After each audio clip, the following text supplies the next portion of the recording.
अखन अहाँ सब सुनि रहल छी मैथिली एक्सप्रेस की शानदार प्रस्तुति।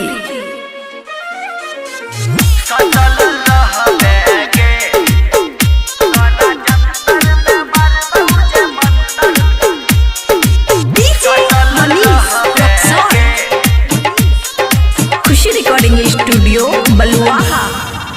यहाँ में घूमै छियौ तोरा पीछा, किया पुरबै नै छै हमर इच्छा।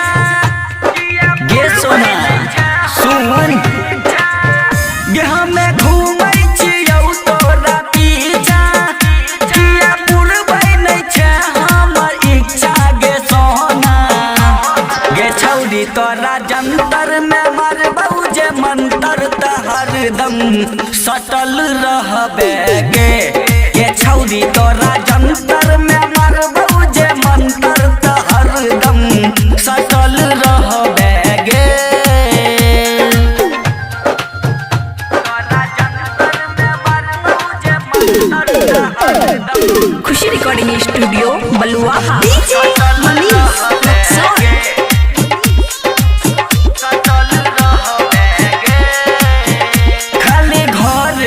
हरदम रहै छै तू गे, कहिया देबे तू हमरा नै कहै छै गे। कहिया देबे तू हमरा नै कहै छै गे। खाली घरे में हरदम रहै छै तू गे, कहिया देबे तू हमरा नै कहै छै गे। तू लगा लै छै मच्छरदानी, हमे रहि जाइ छी बिस्तर पर फानी गे सोना। गे छौरी तोरा जंतर में मरबौ जे मंतर त हरदम सटल रहबे गे। गे छौरी तोरा जंतर में मरबौ जे मंतर त हरदम सटल रहबे गे।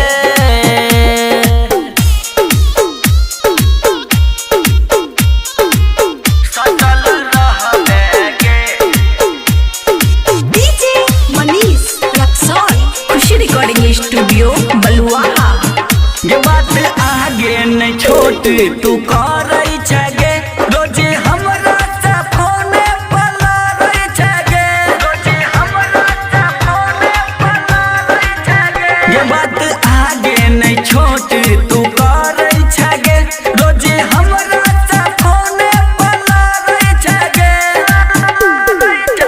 गे संतोषा जान आमन के डाली, खैतौ उदे दबेंदर छाली गे सोना। गे छौरी तोरा जंतर में मरबौ जे मंतर त हरदम सटल रहबे गे।